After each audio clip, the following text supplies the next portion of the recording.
las condiciones necesarias de la transparencia, archivos y nuevas tecnologías, nos acompaña la doctora Lourdes Morales Canales. Es doctora en Ciencia Política por la Universidad de la Sorbonne París III, obtuvo su maestría en Comunicación Política en la Universidad de París I, es profesora asociada del Centro de Investigación y Docencia Económicas CIDE, donde actualmente dirige la Red por la Rendición de Cuentas. Ha escrito y participado en varios libros y ha coordinado investigaciones sobre su especialidad: multiculturalismo, procesos electorales, transparencia y participación ciudadana. Damos un fuerte aplauso y la bienvenida a la doctora Lourdes Morales Canales.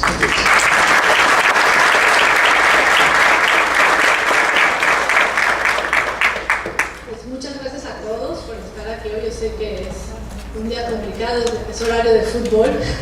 Entonces espero que por lo menos valga la pena haber sacrificado el match por estar aquí. Y pues muy agradecida con el INTAID por esta invitación. La verdad es que el INTAID fue uno de los socios fundadores de la Red por la Rendición de Cuentas y pues en este contexto de cambios institucionales, de retos, pues va a ser muy importante fortalecer la relación con los estados para seguir impulsando pues la agenda que por lo que se ve trae cosas muy positivas y muy buenas. Entonces, bueno, pues a mí me han pedido hablar de las condiciones para una política de transparencia y me han pedido que me centre principalmente en la cuestión de los archivos y en los retos tecnológicos. Yo no soy una experta en archivos, sin embargo, en la Red por la Rendición de Cuentas se ha estado discutiendo mucho al respecto y gracias a la participación de muchas de las organizaciones sociales que participan en la red y de los académicos, pues también hemos constatado las bondades que puede brindar el uso adecuado de las tecnologías y se han detectado pues las buenas prácticas que hay al respecto. Entonces, bueno, yo quisiera iniciar con un recordatorio de los retos que hay en cuanto a la reforma constitucional que se aprobó y se publicó ahora en febrero de este año. Como ustedes saben, es una reforma que atiende no solo a las exigencias de muchos sectores sociales. Recordemos que la evolución en la creación de leyes que garantizan el derecho al acceso a la información pues también proviene de una exigencia de la sociedad y también del contexto internacional y del pluralismo partidista, de las agendas internacionales anticorrupción y de una serie de factores que pues sí han creado un auténtico movimiento internacional en favor de la transparencia. Yo les recomendaría que si tienen tiempo le echen un ojo a las estadísticas del Center for Law and Democracy que maneja Toby Mendel, en donde viene un monitoreo de la calidad legislativa de leyes en favor del derecho al acceso a la información, y ahí verán ustedes que solo en la región de América Latina, nosotros no nos ponen por América del Norte en muchas mediciones, no somos parte de América del Norte para ellos. Bueno, solo en la región latinoamericana pues hay al menos 20 países que han aprobado tanto sus textos constitucionales como en leyes generales pues lineamientos para garantizar el derecho al acceso a la información de los ciudadanos. Entonces, bueno, es algo que, como les decía, es internacional. En el caso mexicano, la última, supongo que eso lo vieron en la sesión pasada, ¿no? En el caso mexicano, pues la última gran reforma que se hizo fue en el 2007, que fue la que permitió que hubiera pues un piso mínimo de la transparencia en todo el país, y eso es lo que también propició que hubiera institutos locales de acceso a la información con las entidades federativas. Entonces, bueno, pues nada más yo quiero hacer un recordatorio muy general de dónde ubicamos el acceso a la información en un régimen de gobernanza democrática. El acceso a la información vendría siendo la materia, el centro que la transparencia va a permitir, es el derecho de poner la información útil, no cualquier información, en la vitrina pública. Y la transparencia es uno de los pilares fundamentales de la rendición de cuentas. No es lo mismo, está muy documentado que muchas veces se confunde transparencia con rendición de cuentas. Sé que tendrán una larga sesión con el doctor Mauricio Merino al respecto sobre rendición de cuentas, entonces no me voy a eternizar en este punto, pero sí es importante distinguir derecho de acceso a la información de transparencia de acceso a la información, porque muchas veces los conceptos se trasladan. Y en el espacio público los funcionarios muchas veces usan ese binomio, transparencia y rendición de cuentas, ¿no? Mezclando su significado. Entonces, la transparencia en sí no garantiza rendición de cuentas, pero sí es uno de los elementos morales. Y el acceso a la información es la materia prima, ¿no? Obviamente en un régimen de rendición de cuentas estaríamos pensando que hay lo que hemos llamado gobernanza democrática. Muy bien, entonces, pues, ¿qué pasó con esta reforma? O sea, ¿de dónde vino?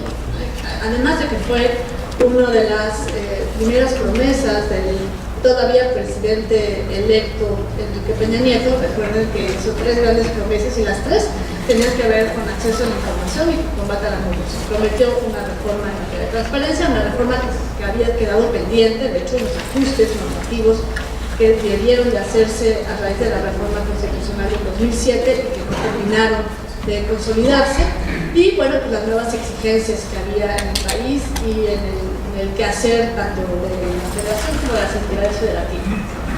La segunda fue la famosa creación de la Comisión Anticorrupción. Ahí, cuando venga Mauricio les podrá platicar más al respecto, ¿no? Hay bastantes críticas en este esquema que creemos que no va a resolver el problema de la corrupción, y también crear un órgano para hacer público todo lo relativo con publicidad oficial. Y eso pues ahorita ya es información. Se hicieron los avances. Creo que es muy interesante el proceso de interlocución que se llevó a cabo en el Senado con académicos, especialistas y organizaciones sociales en cómo debe hacer esta reforma constitucional, y pues consideramos que el resultado es bastante bueno, aunque hay desafíos pendientes que habrá que solucionarse en las discusiones actuales que se están teniendo. Entonces, bueno,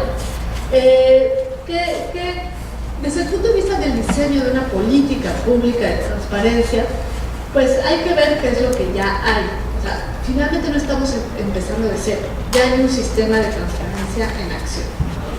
No podemos hablar todavía de lo que está impulsando el Sistema Nacional de Transparencia, con criterios, uniformes, con lineamientos, con una garantía de plazos y de reservas de información comunes para todas las entidades de la República, para pues garantizar que cualquier ciudadano, ya sea del Distrito Federal o ya sea de Campeche o de Tamaulipas, pueda acceder por igual a la información, ¿no? Entonces, pues también en este sistema pues también hay ciertos vicios, ¿no? La cultura de la opacidad todavía está presente en varias dependencias, hay algunos descréditos en algunas entidades y hay cautelas en esas resistencias en todavía de qué pasa si doy la información, cómo le hago para dar esta información.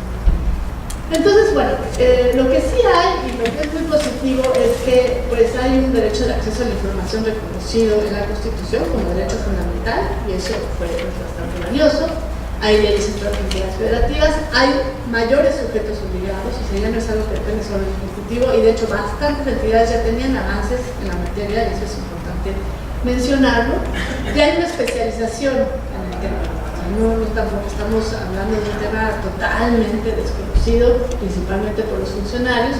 Hay un entramado de organizaciones sociales especializadas en el tema, que ciertamente México todavía tiene un tejido organizativo muy débil si se compara con otros países. Nada más para que se den una idea, el INDESOL, que tiene estas estadísticas de las organizaciones que tienen CLUNY, pues apenas tenemos 19,000. Cuando en otros países tienen 80,000 o en Brasil tienen 200,000 organizaciones.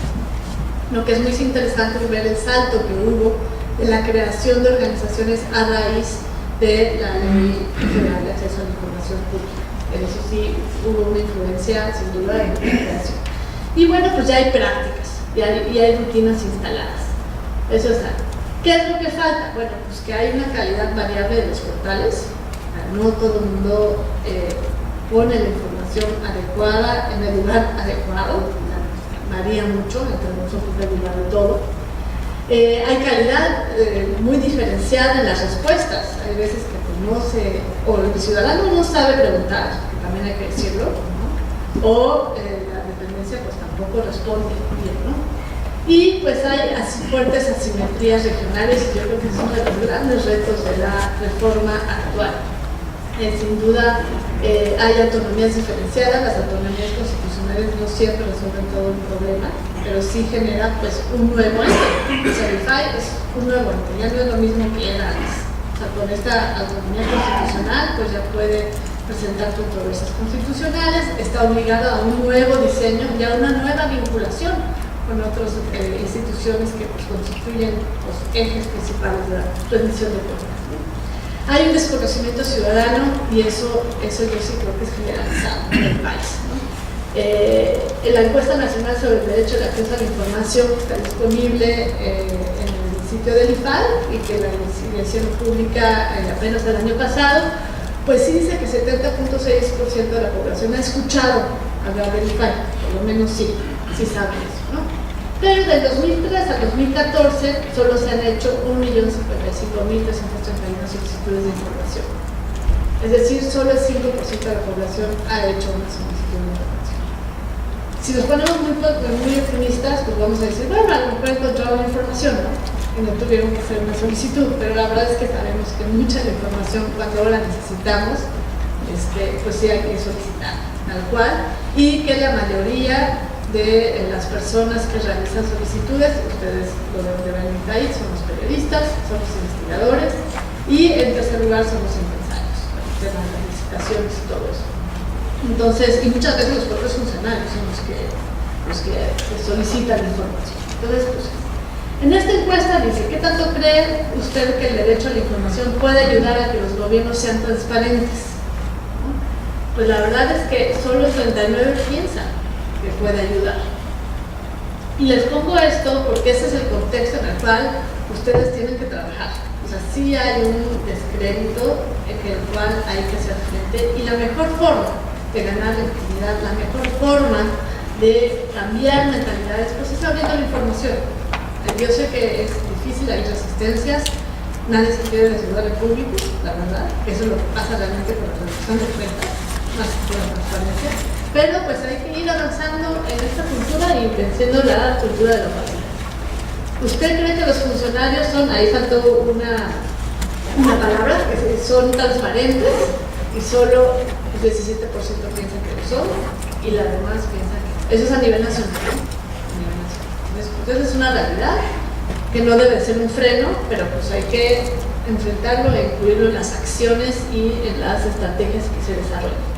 Ahora bien, ¿qué sigue? Bueno, pues ahorita ya se aprobó la reforma constitucional, que bien sabemos que son las bases, que falta todo un entramado por resolver, y hay tensiones, hay unas pequeñas tensiones que no han sido completamente resueltas y que ahorita se están discutiendo, y entre ellas es cómo va a ser esta ley general de transparencia y acceso a la información y esta ley general de archivos, y qué va a pasar con la protección de datos personales. Si se va a crear una ley general diferenciada, o sea, 3 leyes generales, o si va a estar en la Ley General de Transparencia y Acceso a la Información, también la Ley General de Protección de Datos Personales, bueno, y eso pues apenas se está discutiendo, los senadores pues, tendrán que pronunciarse al respecto. Luego hay que generar capacidades administrativas y operativas en los órganos garantes, no solo a nivel federal, sino también en las entidades. Y una lucha muy larga que hay que hacer es la apropiación de la lógica de la transparencia. O sea, no solo cumplir con lo que dice la ley, sino toda la lógica desde producción de información hasta publicación oportuna y prácticas institucionales que permitan que el ciudadano pueda acceder a esta información. Entonces, pues eso sin duda implica una socialización y una capacitación ampliada. Al ampliar los sujetos obligados, pues también hay que nada más pensar en el tema de los sindicatos, el tema de los partidos políticos, los fideicomisos, pues sí, se requiere una especialización específica y pues el tiempo corre, o sea, hay un año para aprobar esta ley, estas leyes generales, en febrero del año que viene, pero hasta donde tengo entendido hay una voluntad de hacerlo quizás antes del tiempo, porque se ha recomendado a los senadores que no haya prisas legislativas, pero así que como dijo un colega del colectivo, no queremos prisas, pero tampoco letargos. O sea, sí hay que estar avanzando.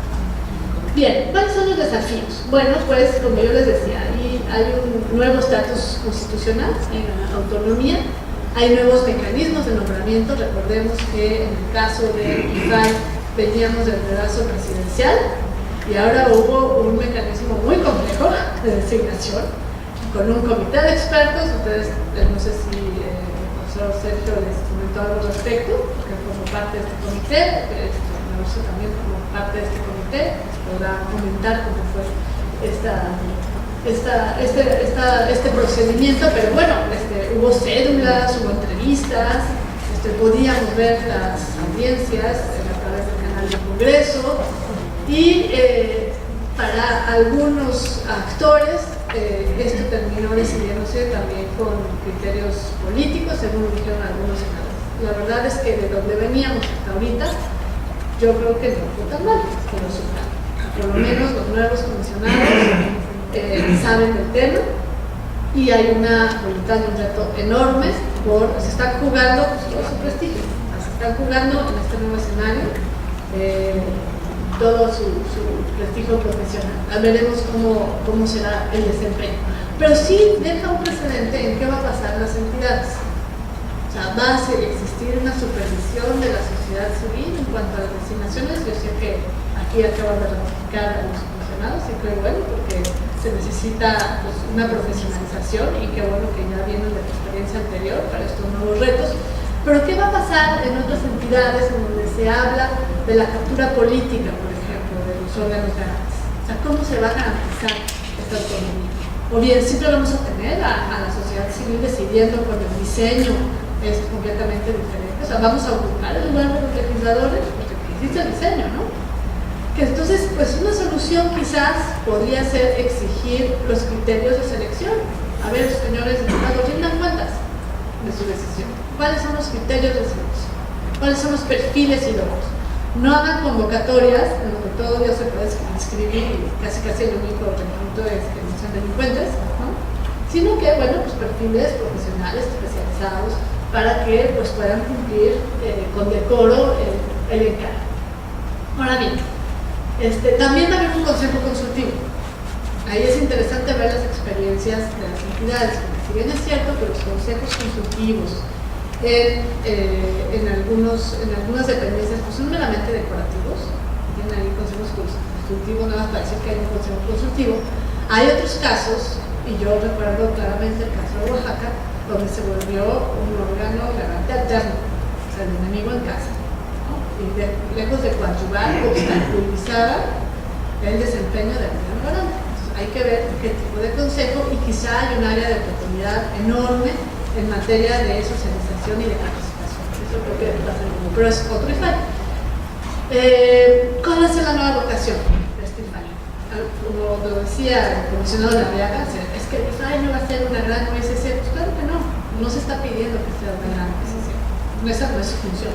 Tampoco un tribunal. Lo deseable o la lógica, creo yo, de esta nueva reforma es que sea un actor central del Sistema Nacional de Transparencia, que acompañe a los demás órganos, que no esté censurando las decisiones que haya, sino que respete también la autonomía y la diversidad. Y aquí hay todo un tema entre federalismo y centralismo, porque pareciera que muchos de los nuevos diseños institucionales están destinados al centralismo. Lo estamos viendo con el INE, lo estamos viendo con la propuesta de la Comisión Nacional Anticorrupción y podría ser percibido con el tema de este nuevo IFAI si no se establecen lineamientos claros y definidos sobre cómo se va a respetar el federalismo. Ahora bien, una cosa es federalismo y otra cosa es falta de autonomía o bloqueo por parte de voluntades políticas. Eso hay que decirlo también, ¿no? Bien, y bueno, todo un tema es cómo se va a vincular con otras instituciones en un sistema de rendición de cuentas. ¿Okay? Aquí nada más una muestra de cómo están los presupuestos. Yo sé que estas son unas estadísticas del 2011, yo sé que en Tamaulipas y en otras entidades del 2011 ahorita hubo cambios, afortunadamente, pero es un tema que me interesa pues, sensibilizar porque tiene que ver con los debates que vamos a ver ahorita. Y es la cantidad de presupuesto que se destina per cápita. O sea, no puede ser que en un estado se dediquen 18 pesos per cápita para la promoción del derecho de acceso a la información y en otros 2 pesos. O sea, aquí hay un problema. No puede ser que un gobernador diga que está comprometido con la transparencia y que no fortalezca al órgano o que no le dé el presupuesto necesario para las acciones de capacitación. Luego les pasa, ¿no? O sea, que aquí las instancias son muy extensas. Yo no sé cuántas personas tengan en capacitación, pero sé que no son muy numerosos y que resulta que tienen que ir a capacitar al municipio de no sé dónde y tienen a 2 o 3 personas, ¿no? Hay que ser realistas en el Congreso. Si hay un compromiso, si hay un programa, si hay acciones específicas, hay que fortalecer la capacitación, sobre todo. Y luego, para que vean las diferencias y los retos que hay que enfrentar, aquí en el caso de Tamaulipas no tienen un registro de las solicitudes, sé que están trabajando en eso, pero bueno, van a ver las diferencias que hay entre una entidad y otra, el índice de recurrencia, de los recursos de revisión que hay, y el porcentaje que hay a nivel nacional, ¿no? Y las diferencias de cómo pues, hay estados en el mundo que usan más en la información, que hacen más solicitudes que otros. Evidentemente, pues el Distrito Federal, ahí decían que el tema de poder hacer solicitudes vía telefónica había ayudado, había que ver, pero bueno, este panorama es importante para ver las buenas prácticas. No hay que rediseñar todo desde cero, sino que hay que también voltear a ver las regiones para valorar lo que ya se está haciendo bien, ¿no? Y no darle al traste como un nuevo diseño que elimine los regionalismos. Entonces, bueno, pues los desafíos es la autonomía política, sin duda hay que ver cómo van a ser las nuevas reglas de comportamiento, la organización presupuestal, muy importante, mecanismos de control interno con un sistema profesional de carrera, la capacidad institucional, desarrollo de tecnología, que es un reto enorme también, con todos los movimientos que hay, de Open Data, todo eso, y los manuales de procedimiento. Lo que yo les decía, pues las directrices de capacitación van a ser muy importantes, el acompañamiento de los órganos estatales, pero también el acompañamiento con organizaciones de la sociedad civil especializadas. Creo que ya estamos en un momento en el que las organizaciones, aunque sé que a veces sacan índices de revisión un poco discutibles, algunas de ellas, pero vaya, que se pueden establecer alianzas muy interesantes y ahí les recomiendo, por ejemplo, el caso de Baja California, donde tienen toda una red de académicos y de organizaciones que trabajan con el Instituto de Transparencia y que ayudan a la difusión y ayudan a promover casos en donde el derecho de acceso a la información sirve para potenciar otros derechos como acceso a la salud, protección del medio ambiente, casos muy interesantes. Hay toda una agenda de educación en la cultura de la transparencia, lo ideal es que fuera una materia. Yo sé que la UNAM ahorita con el INPESHAN está haciendo todo un programa y todo un diseño para que sea un eje transversal de todas las carreras, lo cual sería muy bueno, pero pues quizá empezar un poco antes sería lo ideal. Y pues un sistema de monitoreo y evaluación de los sujetos obligados. ¿Cómo sabemos dónde están las fallas? ¿Cómo sabemos dónde están los avances si no hay un monitoreo? ¿Okay? Bueno, entonces lo que yo les decía, si pensamos en una política en sentido amplio, pues tenemos que ir más allá de lo que dice la ley. Y entonces, casi todos los análisis nos hablan de la utilidad de la proactividad, o sea, realmente tener una sensibilización de qué es lo que el usuario nos está pidiendo para poner de manera proactiva esa información, aunque no nos mandate la ley, esa relación es clara. Y también ver las decisiones y las acciones que permiten que funcione más el acceso a la información. Hace rato platicábamos que iba a ser un tema también de discusión de las famosas medidas de aprendizaje, las sanciones, ¿no? Que también está ahí mencionado en la reforma constitucional. Realmente hay que pensar si los castigos, las sanciones, van a ayudar a reparar las deficiencias institucionales en la producción de información. La verdad es que yo personalmente, si no lo dice la red, yo no creo que el tema de las sanciones, que un órgano que está aplicando sanciones, vaya a coadyuvar mucho a mejorar la calidad de la información. Pero no vamos a ver cómo se da esa discusión al respecto. Yo sé que los veracruzanos son muy santiagueros y como Jalisco también, ¿no? Habrá que platicar la experiencia que tienen ellos, a ver cómo lo ven. Ahora bien, el desafío tecnológico, pues algunas estadísticas que hay que mencionar. Sin duda, la entrada de Infomex, la plataforma de Infomex, aunque sé que algunas entidades decían que tiene muchos límites, pues sí fue un avance, porque la idea original fue tener una misma plataforma, una misma cara, para que el ciudadano pudiera hacer sus solicitudes de información. Y sin duda el avance tecnológico que hemos tenido en los últimos años es enorme, ¿no? Nada más, para que se den una idea, la radio tardó 38 años en llegar a 50 millones de usuarios, la televisión tardó 13 años, el internet solo 4 años, es muy acelerado, el iPod 3 años y Facebook en menos de un año tenía 200 millones de usuarios. No sé aquí qué tantos son facebookeros, pero bueno, yo sé que Facebook, o sea que tiene todas las generaciones. Y bueno, las descargas para aplicaciones de iPod en 9 meses logró 1 billón de descargas. Esto es muy acelerado y hay que tratar de sacarle el mayor provecho posible, porque sin duda Internet es un espacio que podemos decir democrático, no hay suficientes censuras, también de ahí el problema, también hay que tener verificación de la calidad de información, no tomaron todo como fuente, pero pues sin duda sí ha facilitado la transmisión de información. A ver, las estadísticas, según el World Stats, en los continentes, les digo a nosotros normalmente en América Latina, estas son del 2012, seguro ya se movió mucho del 2012 ahorita, pero las estadísticas de penetración en África son del 15.6%, de los países desarrollados, en Europa Occidental es 63.2%, en Norteamérica 78.6%, es bastante elevado, y en América Latina y México del 42.9%. Ese es más o menos el comportamiento. Y en México ha sido así, 36.5% en el 2012. Esto ya cambió, son unas estadísticas del INEGI que apenas salieron este año sobre 2013. ¿Cómo está en Tamaulipas esto? Bueno, esto es en México, donde hay 38 millones de usuarios de Facebook. Y lo pongo en las redes sociales porque es importante saber utilizar estas herramientas para difundir el derecho, para difundir información útil y para pues explotarlo lo más posible para el ejercicio de derechos.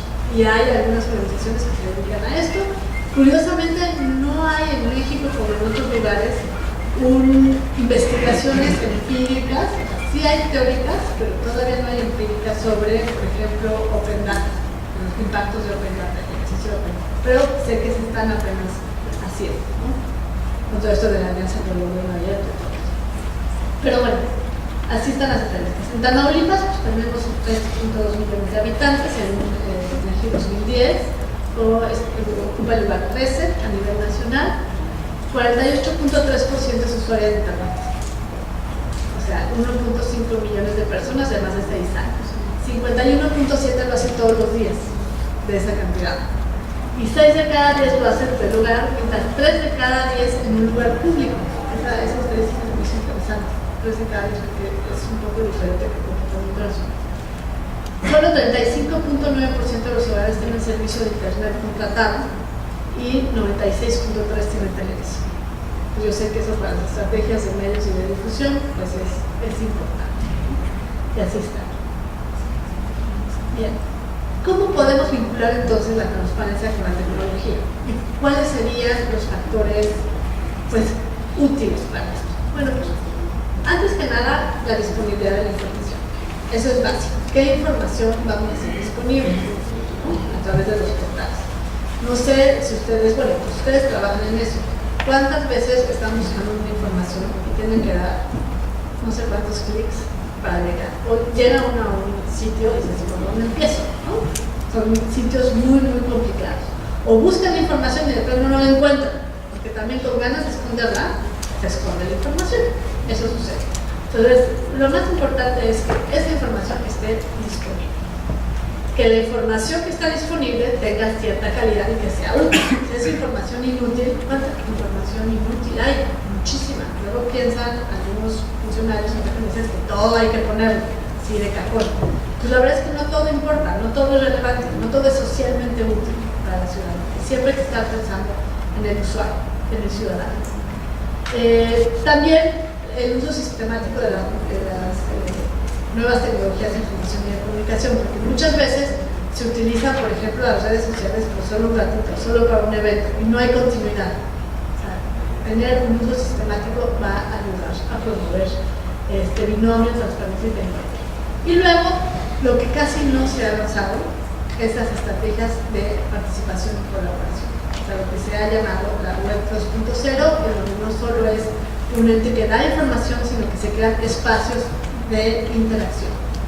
Un colega de Transparencia Mexicana, él está muy orgulloso porque dice que tuitea al gobierno del Distrito Federal cuando hay un bache y se lo arregla. Pues dichoso es que le hacen caso, a mí nunca me han hecho caso. Entonces, pero son estrategias que, si bien es cierto que muchos funcionarios lo utilizan como propaganda o contratan gente para que les manejen sus cuentas, a nivel institucional es importante la retroalimentación, crear espacios, obviamente no sobrecargarse porque si no se vuelve algo imposible de manejar, pero sí crear áreas estratégicas de retroalimentación que permitan mejora de los portales, que permitan mejoras de la información y que genere pues cierta continuidad. ¿Cuáles serían buenas y malas prácticas? Y he visto, seguro a ustedes les ocurren miles de buenas y malas prácticas, pero he visto las más frecuentes, ¿no? Que muchas veces publican información y que esta información no es útil o no llega a la fuente. Es, bueno, ¿y esto de parte de quién? ¿De qué año es? ¿O qué? Siempre es muy útil publicar la fuente. Que haya buscadores temáticos. Eso ayuda mucho en una página. Por tema y desglosar. Y eso se puede hacer muy fácil con una herramienta Google. Que no hay jerarquía de información y todo se presenta por igual. Entonces, ¿cómo puede saber el usuario qué información es relevante y qué información no es relevante? Que haya fechas de actualización, que haya una supervisión y actualización continua, que eso sea continua, no me acuerdo qué página de algún órgano garante, pero creo que la última actualización era de 4 meses atrás. O sea, un órgano garante no se puede permitir eso, tiene que tener información actualizada constantemente. La suplencia de la inexistencia. Muchas veces, y eso es a nivel general, ¿no? Ya le preguntaron 80 veces a Hacienda que por qué modificó esa parte del presupuesto. Dice que no está esa información. O bien al revés, eso ya está, cuando no está, ¿no? Y eso es algo que se va a discutir. ¿Cómo hacer para suplir la inexistencia? Hombre, si están pidiendo 80 veces lo mismo, pues lo generamos, ¿no? Para que ya no tengamos que estar diciendo al usuario que no existe esa información. Entonces, pues sí, habrá que crear estrategias. Obviamente, jerarquizar, porque si nos podemos darle gusto a todo el mundo, pues está difícil, ¿no? Pero sí tener una relación con el usuario. La interacción con el usuario es muy importante, casi no hay interacciones con los usuarios en la mayoría de las dependencias. Y lo que se ha llamado este movimiento que hay de datos abiertos y repositorios abiertos. Y aquí hay mucho tema. ¿Qué es esto de los datos abiertos y repositorios abiertos? Son generalmente las bases de datos. Dar las bases de datos para que el usuario pueda usar. Y pueda hacer cruces, ahorita sí está tratando de hacer algo con el presupuesto al respecto, que es interesante. Pero hay mucho miedo. O sea, los funcionarios dicen, no sé qué piensan, pues van a hackear, no sé qué piensan. La verdad, hay que meterse en la mente. Pero hay un terror abrir los datos y dejar que la gente los manipule y haga los cruces. Hay una resistencia muy fuerte al respecto. Entonces, pues sí, esa es una buena práctica que habrá que avanzar al respecto. ¿Cuáles son las recomendaciones? Tener un lenguaje claro, sencillo, orientado hacia el usuario, no muy técnico. Aquí les recomiendo, nada más para que vean como buena práctica, la Auditoría Superior de la Federación ha tratado de hacer mucho al respecto con sus auditorías y tiene resúmenes de auditorías para ciudadanos. Ya saben que no van a leer todo el rollo técnico también, o sea, hay que ser conscientes de qué ciudadano tenemos enfrente, ¿no? Nosotros pensamos a veces en el ciudadano ideal, combativo, que pregunta todo, que está tratando de todo, no es cierto. O pues hay que brindar la información. Entonces, ha hecho un esfuerzo muy grande. El IFAE lo hacía antes. Sería muy interesante ver, por ejemplo, resoluciones en el lenguaje ciudadano más allá de lo que hace con comunicación social, sino gente que se interesa en los criterios de resolución, en el impacto, en la trascendencia de las resoluciones. Y también, bueno, pues en el quehacer de las dependencias. Algo que unos colegas han llamado la transparencia opaca, ¿no? Como con ganas de que no se entienda la información, que no se encuentre, pues combatir la transparencia opaca sería mapas del sitio claro, sin contraseñas, sin registro de usuario, o luego los llenan de spam, porque se mete una presidencia, resulta que si quieres ver una información, pues te llega a fuerza un boletín de la presidencia, no quiero recibir el boletín de la presidencia, ¿no? Pero si tuve que acceder a la información de información libre, ¿no? Y bueno, tecnología y de fácil acceso, las buenas prácticas dicen que no hay que dar más de 5 clics a llegar a la información. Si uno hace más de 5 clics, es que no está bien puesta esa información. Y uso de exploradores comunes. O sea, en ese entonces, esto es un estudio de hace 2 años, no se recomendaba ni Mozilla ni Firefox. Yo creo que ahora Google Chrome, ya sabes que y Safari son los más amigables con todos los dispositivos. No sé cómo vamos de tiempo porque luego me emociono. Ya voy sobre el tiempo, entonces voy a mencionar rapidísimo. Hay unos investigadores en Harvard que encabezan un fondo, por cierto estamos tratando de hacer venir para la Seguridad Internacional, que ha hecho varios análisis sobre políticas de transparencia. Y él dice, bueno, en países con cierto nivel de desarrollo, ¿cómo podemos clasificar los casos en los cuales el uso de tecnologías ha permitido exigencia de la rendición de cuentas? No solo ver las bondades de la transparencia, sino exigencia de la rendición de cuentas. Entonces ellos hablan primero de los casos como, ¿no? Los casos súper exitosos. Son casos en donde sin tecnología no hubiera podido tener éxito esa exigencia. Y entonces identifican a este programa que se llama Reclamos en Chile, en el cual se crea una plataforma de ciudadanos en donde los ciudadanos pusieron a escribir y a clasificar los reclamos por el acceso a servicios y por el acceso a productos. Y esto se hizo tan grande que sí atrajo la atención de los medios de comunicación y son un factor de incidencia. O sea, una empresa no quiere aparecer en reclamos porque sabe que habrá un costo. Después es algo que empezó de la ciudadanía a través de las nuevas tecnologías. Es una plataforma interesante. Los casos más comunes, dicen, son los casos de complementariedad, son acciones mediáticas que se ven ampliadas por el uso de tecnología.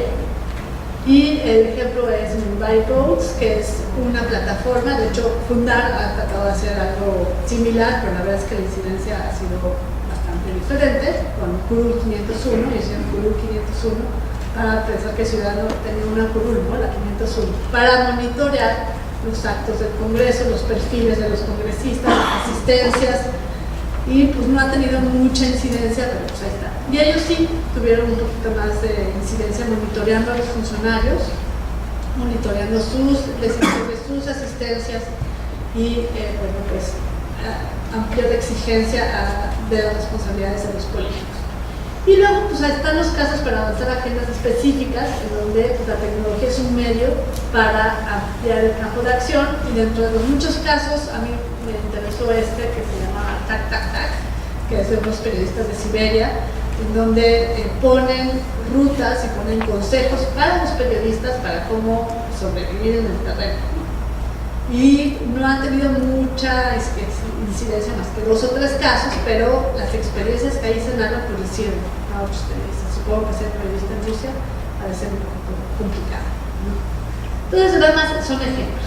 Ahora bien, rápidamente, porque sé que estamos en el tiempo, el panorama de los archivos. Bueno, pues los archivos es otro eje que hay que desarrollar y que ha estado rezagado en esta conquista del derecho de acceso a la información. Quizás los colegas de la Escuela Mexicana de Archivos, que son socios de la red, lo tienen bien documentado y próximamente sacarán un cuaderno que me encantaría poderles compartir con este diagnóstico. Uno de los problemas más graves que se ha enfrentado es que ha habido una separación entre los documentos como prueba y el documento archivístico. no se ha visto como un conjunto de lo que deben de ser los archivos. Y entonces no ha habido una voluntad para documentar la gestión de la labor pública. Y entonces la pregunta es, si no hay información, ¿cómo va a haber acceso a la información? O sea, muchas veces las dependencias dicen, pues no existe y no me la puedo inventar. Y es cierto, no existe, porque nadie se ha dado la tarea de hacer ese archivo y de hacer que ese archivo esté disponible y que esté bien clasificado y que la persona ocupada de los archivos sea un profesional, no un improvisado, no un castigado, como dice Ramón Aguileras. El archivo es el patito feo, o sea, y luego ellos se escandalizan porque todavía dicen que hay archivo muerto. Pues, ¿qué es eso, el archivo muerto? El archivo es información, no está muerto, ¿no? Ahí se documenta el quehacer cotidiano. Entonces, el segundo problema es que, bueno, además este desfase es que en la agenda de exigencia del derecho a acceso a la información se obligaron los archivos. Se olvidan, no se incluyen en la agenda. Entonces llegamos un poco tarde a esta exigencia. Y tenemos un escenario actual en donde hay las dependencias hicieron tres formas diferentes para organizar sus archivos. Uno es 260 dependencias utilizaron el SICA, o sea, el modelo de descripción, que es describir qué hay. 29 organismos, esto es Administración Pública Federal, usaron el modelo volumen, que es un modelo donde dicen cuántos metros cúbicos de archivo tiene. Imagínense qué sirve eso, decir que tengo 5 cuartos de archivo, gracias, y eso de qué me sirve, ¿no? Y así hay dependencias organizadas así. Y 71 organismos aplicaron el modelo ISAPG, que son normas internacionales, en donde vienen una clasificación lógica, un orden, hasta formas de digitalización, ¿no? Y con la reforma, pues algunos sí siguieron la ruta de los lineamientos del IFAI, pero no hubo una colaboración entre el IFAI y el Archivo General de la Nación. Después eso ha creado pues, un desfase muy particular. ¿Cómo estamos en los estados? Bueno, pues 9 estados publicaron leyes antes del 2012, antes de que hubiera algunos lineamientos de archivo. 7 publicaron sus leyes entre el 2012 y el 2007. 11 cumplieron con el mandato del artículo 6, sí había lineamientos de archivos. Hubo leyes elaboradas entre el 2007 al 2012 y 5 estados, entre ellos Tamaulipas, no cuentan con una ley de archivos. Hay algunos lineamientos en su ley de transparencia, pero no hay todo un sistema de gestión documental, que es lo que deberíamos hacer para lanzar el acceso. ¿Cuáles son las acciones que podrían seguirse? Bueno, pues algunas recomendaciones, esto viene de un estudio que hizo el CIDE con el gobierno de Guanajuato a través del análisis de que ya se tenía. No digo que esa es la ruta única, pero puede ser. Es que haya una agencia estatal o central con autonomía técnica y con facultades para apoyo, capacitación y fortalecimiento de la gestión. O sea, no es un tema de improvisación, sí tiene una complejidad técnica específica. También que esta agencia esté profesionalizada y que tengan oficinas, y no en cada una de las dependencias. Otra de las propuestas que hay es que en las unidades de clase siempre haya un archivos para empezar a vincular a los archivos con el acceso a la información. Homologación de los lineamientos en materia archivística, que no cada quien haga según le convenga, ¿no? Una creación de un sistema de información y catalogación homologado, ¿no? que concentre los esfuerzos de la oficina central y las oficinas de las dependencias, y pues mecanismos informáticos para dar máxima publicidad, documentos de clasificación con criterios homologados y estrategia de conservación de memorias documentales a mediano y largo plazo con espacios ad hoc. O sea, en el caso de la GM de Humberry no es un espacio ad hoc, no, tienen muchísimos problemas de humedad, muchísimos problemas y eso que han hecho un esfuerzo no, hay que buscar espacios ad hoc y que haya un soporte electrónico al respecto. ¿Qué se estaría pensando en esta ley general de archivos que se está discutiendo? Y a día de hoy hay un foro que se inicia por propuestas del Instituto de Investigaciones Jurídicas. Yo siempre he insistido, de verdad, no solo porque estoy aquí, que estos debates hay que llevarlos a los estados, que no solo queden en el centro, y creo que sí va a haber un esfuerzo para discutir sobre el tema, de qué es lo que estamos esperando y cuáles son los retos. Bueno, pues primero hay que generar una cultura archivística que no hay en la administración pública. Una ley general de archivos debe ser un piso común con obligaciones mínimas, normativas y metodológicas, que haya un perfil profesional obligado, que no sea el castigado el que se va a los archivos, que nadie quiere a los archivos, y por ahí estamos. Y algo muy importante, sincronizar las leyes afines, que eso es muy importante. La ley federal, por ejemplo, dicen los colegas de la EMA, la ley federal de monumentos arqueológicos, el Código Federal de Procedimientos Administrativos, la ley federal de firma electrónica, el Código Penal Federal, todo eso debe tener, por ejemplo, la ley general de contabilidad gubernamental, que se publicó en 2012, no tiene capítulo de archivos. Muy importante para financiar el sistema de administración pública. Y la ley general de transparencia, y creo que es una buena señal que se estén discutiendo casi simultáneamente la ley general de transparencia con el archivo. Ahora, una idea es que el AGN sea la cabeza del sector, eso podría ser, habría que fortalecer su autonomía y su presupuesto, y pues vincular a los archivos con la evaluación.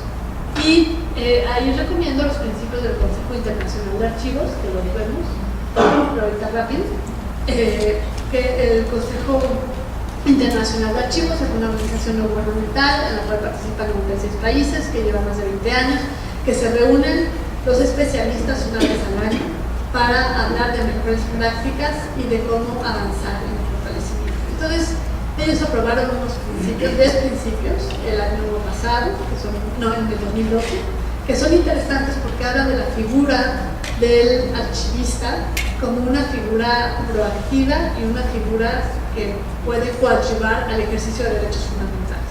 Y ese enfoque pues, es como muy innovador, como que no es la visión que tenemos del archivista, ¿no? El archivista, pues siempre, bueno, la verdad es que yo me imagino al viejito de lentes ahí, así, cerrado, ¿no? viendo papeles. No debe ser así. Entonces, una ley general de archivos pues tiene que incluir las cuestiones presupuestales, que revalore el puesto del coordinador de archivos, que involucre a los coordinadores en las unidades de enlace, los comités de información, que haya un código de buenas prácticas y que se transite a un sistema de gestión de documentos. Ya hay modelos. En realidad, eso lo traduce, las siglas son ICA, International Museum Archive. Pues es CIEL, se ve bien feo, ¿no? Estos son los principios de ICA, ¿no?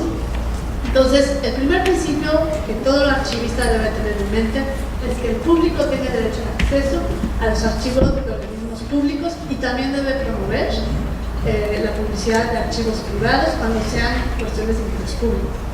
Y ese es el primer principio. El segundo, que las instituciones que custodian los archivos deben dar a conocer lo que hay, ¿no? Incluso aquello que no puede ser accesible a toda la ciudadanía. Pero es una obligación, es un compromiso dar a conocer que eso es otro principio. Que las instituciones deben adoptar iniciativas sobre acceso a la información, que las restricciones de acceso deben ser claras y de duración determinada, siempre protegiendo los datos personales, pero debe ser de una duración determinada. Ustedes se acuerdan, ¿no? Obama como llegó a la presidencia empezó a desclasificar muchas cosas, ¿no? Bueno, pues darle como un nuevo sentido al manejo de los archivos. Debe haber un principio de igualdad y de imparcialidad en quién accede a los archivos y quién no. Nada de que como es mi cuate, pues él se accede y ese que me cae gordo y que no me va a golpear, no accede. Debe haber un principio de igualdad y de imparcialidad. Que las víctimas, eso me hace muy interesante, las víctimas de crímenes deben de tener acceso a expedientes que permitan defender sus derechos fundamentales. Y eso es muy, muy importante, sobre todo pues ahora en el caso de Rosendo Bardilla, que fue un caso que manejó el IFAI, que pues permitió ver con otra lente el tema del fuero militar, ¿no? Y garantizar los derechos fundamentales, pues también los archivos deben tener esos principios. Que haya un órgano al cual reclamarle que le negaran el acceso a los archivos, que las instituciones que custodian la información garanticen que las limitaciones de funcionamiento no impidan el acceso. O sea, no es válido, no tengo presupuesto, no está ordenado, no. O sea, hay que tener una actitud, una ética para promover el acceso. Y que los archiveros deben de tener acceso a los archivos cerrados para trabajar en ellos. aunque no sean públicos, los archiveros deben de trabajar, nada de que los quemo, los desaparezco, ay, no existió, no, o sea, se cuidan de esa información. Los archiveros que participan, los archiveros deben participar en la toma de decisiones sobre accesibilidad, que no sea una cuestión que se defina con criterios políticos, sino que se defina con criterios éticos y de garantía del derecho de acceso a la información. Entonces, bueno, pues esos serían los principios que ya existen, que ya están aprobados, que pueden inspirar estos marcos normativos. Yo sé que los desafíos son enormes en las entidades, pero creo que es momento de discutir estos temas y de exigir. No hay una exigencia por los archivos, no le hemos dado por ahí, está claro, apenas ahorita se está vinculando y sin duda, si no vinculamos el tema de archivos con la exigencia del acceso a la información, no nos vamos a quedar todos en montaña. Pues yo creo que ahí lo dejaría. Les doy mi correo electrónico por si me quieren escribir, reclamar, sugerir.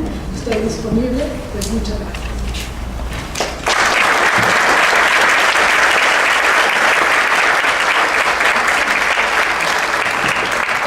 Agradecemos esta maravillosa presentación y en este momento pasamos a la etapa de preguntas y respuestas.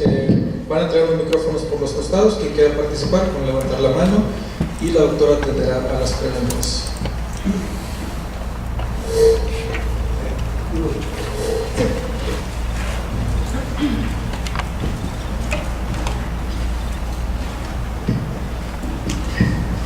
Quiero aprovechar que andas por aquí, Lulu. En estas tensiones que se dan entre centralismos y federalismos, y que lo estamos viviendo, como bien lo dijiste, en las leyes generales, en el caso de materia electoral y la que viene, la Ley General de Transparencia, y algo que dijo el doctor Sergio López Ayón en la conferencia pasada, la modificación de una ley general, el concepto de ley general hacia una ley nacional, o sea, ¿qué tanto van a dejar a los estados estas leyes generales? Yo te quiero preguntar, ¿quién está sentado en la mesa que represente a los estados? Porque vemos, como tú dices, en México pues están los colectivos, está la red, pero no está, yo no veo que estemos los estados representados opinando sobre qué tanto hay que dejar para el centro y qué tanto hay que dejar para los estados. Por ejemplo, la Comaí, yo no veo que en este momento esté teniendo una participación activa representando el pensamiento de quienes estamos acá en la provincia. Y coincido contigo, estos eventos deben sacar a la provincia para que el debate también se genere acá en la provincia y se tome en cuenta el pensamiento de los que estamos pues nada más leyendo o escuchándonos a ustedes allá en el centro, que tenemos que trasladarnos a, por ejemplo, el evento de mañana, el evento del martes pasado, sobre qué contenidos tienen que tener en general, o verlos por internet, porque la red ofrece también el debate por internet. Pero la pregunta es, ¿quién nos representa a nosotros en este momento? Acuérdate que la reforma 2007 fue en sentido contrario, de la provincia al centro, y ahora viene del centro a la provincia, y aparentemente o con una intención de limitar en aras de homologar y tener ese piso mínimo, pues las prácticas de un mejor derecho de acceso a la información. Entonces, la pregunta es, ¿quién en este momento representa la voz de la provincia? Tú que estás en medio del debate, te lo pregunto a ti porque sé que estás en la red, está presente en muchos de estos debates. ¿Una ronda o una pregunta? Sí, pues muy buena pregunta. O sea, ¿quiénes están? En las discusiones de la reforma constitucional, pues estuvieron pues, gente de Puebla, de repente fue el presidente de la Comaí, de repente gente del DF, pero pues eso está centralista, gente de Morelos. La verdad, en el debate actual, no sé quién está representando a los estados. Es una gran pregunta porque es una alerta que hay que lanzar. Yo sé que el IFAI dijo, a raíz del foro, del coloquio que hubo la semana pasada, que iban a hacerse muchos colores en los estados. Pues ojalá. Yo creo que ustedes, como miembros de la Comunidad, lo deben exigir. Y que no sea una cosa unidireccional, así que sea un debate 2.0. O sea, que también los escuchen la experiencia de los estados, que escuchen algunas prácticas. Muchas veces no se conocen las buenas prácticas. Yo sé que hay muchísima capacidad y conocimiento acumulado y sobre todo, vaya, hago la analogía con los vocales del IFE. Los vocales del IFE en algunas entidades de la República se pasaban de creativos, con un esquema muy rígido y muy jerárquico, se las inventaban para hacer acciones de capacitación y para paliar las deficiencias del modelo. Pues así en los estados por 3 pesos para capacitación se les ocurren muchas cosas que muchas veces no conocemos. Y esa experiencia acumulada, ese conocimiento, esa educación, porque tampoco hay que juzgar a todos por igual. O sea, yo sé que sí, algunos estados el margen de maniobra de los órganos autónomos muy limitados, pero muchos no tanto. Finalmente, los congresos cada vez son más plurales.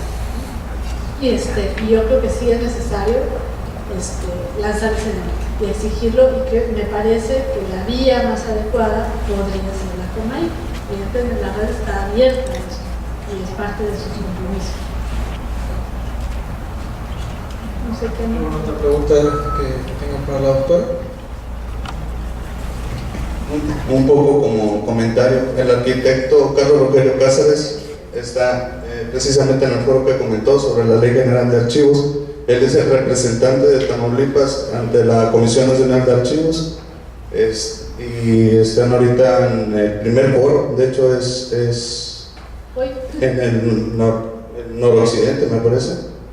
Se dividió por 5 regiones y cada región va a tener su foro para debatir sobre la Ley General de Archivos.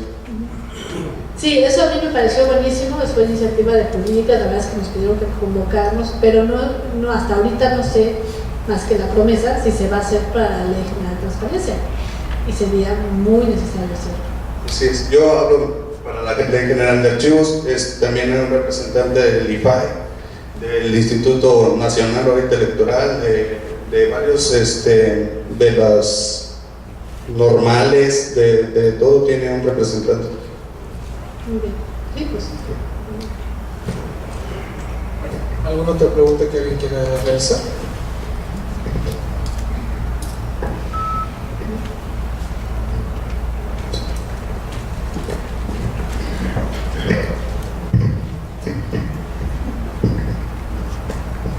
Sí, yo me imagino que la información a la que usted hace referencia, que debe publicarse, que sea la relevante para la sociedad nada más, no toda la que genera el quehacer gubernamental.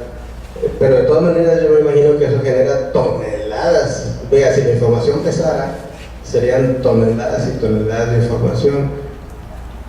¿Hay algún organismo que esté trabajando en cómo organizar la información en bases de datos muy complejas, como para que pueda ser accesada en esos 5 clics que usted decía?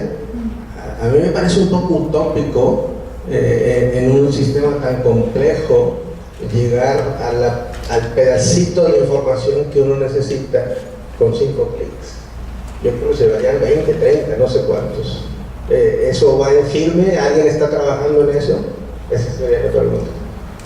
Supuestamente es uno de los compromisos del IFAI, tratar de trabajar de la mano de Open Data y tratar de generar y difundir las buenas prácticas de la información socialmente relevante. Ahora bien, a lo mejor hay cierta información que a nosotros nos parece relevante, que está en las buenas prácticas, y resulta que el usuario quiere acceder a ella y no lo hace en 5 clics, obviamente que es lo deseable, ¿no?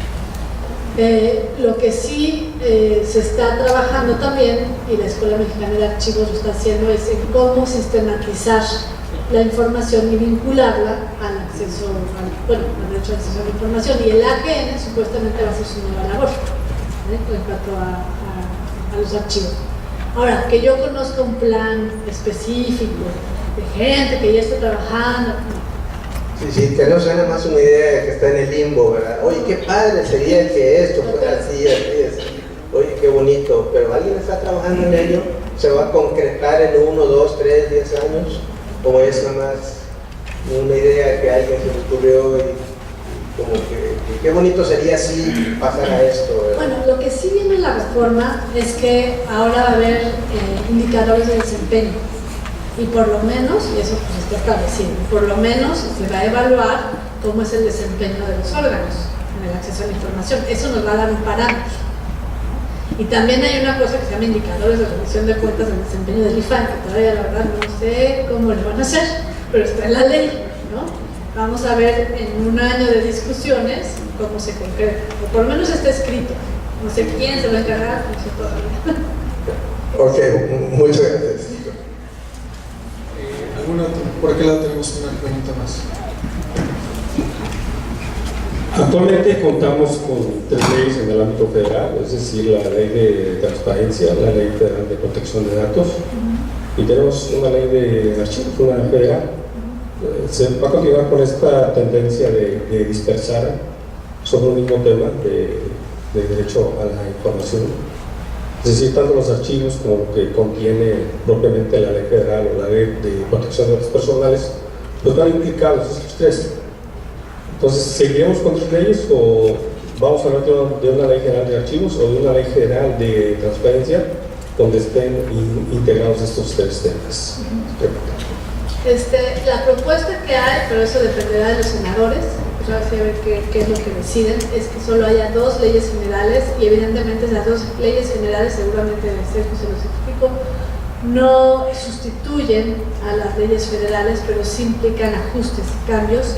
Y la tendencia que hay es articular, porque es parte del problema que hemos tenido en todo el sistema de rendición de cuentas, que como todo ha obedecido a un diseño coyuntural, ha obedecido a voluntades políticas, los avances en los diversos ejes de rendición de cuentas, que es acceso a la información, contabilidad y responsabilidades, se han hecho de manera dispar y desarticulada. Y lo que supuestamente está escrito ahí, así lo escribieron los legisladores, es que va a haber una tendencia a articular. Ahora, ¿cómo se va a producir o cómo se va a motivar que el aterrizaje de estas leyes, que van a ser como un paraguas, se logre en todas las entidades y se logre a nivel federal? Pues no sé, estamos pensando en la habrá exigencia y buena voluntad, ojalá y así sea, ojalá y así sea. Ahora, lo que me dicen los colegas de la Escuela Mexicana de Archivos es que la Ley Federal de Archivos dejó muchos cabos sueltos. No, aunque por lo menos ya sanciona esta actitud de funcionarios que se van y es como que les salten todos y llévense todos con los computadores, ¿no? Ahora es una obligación dejar ahí la información, por lo menos.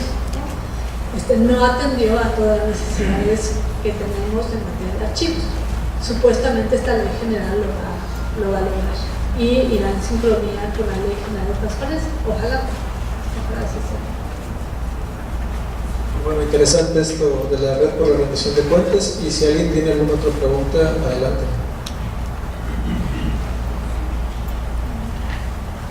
Bueno, pues no ser así, concluimos esta conferencia magistral. Les notificamos que tenemos una siguiente conferencia el próximo lunes 23 de junio.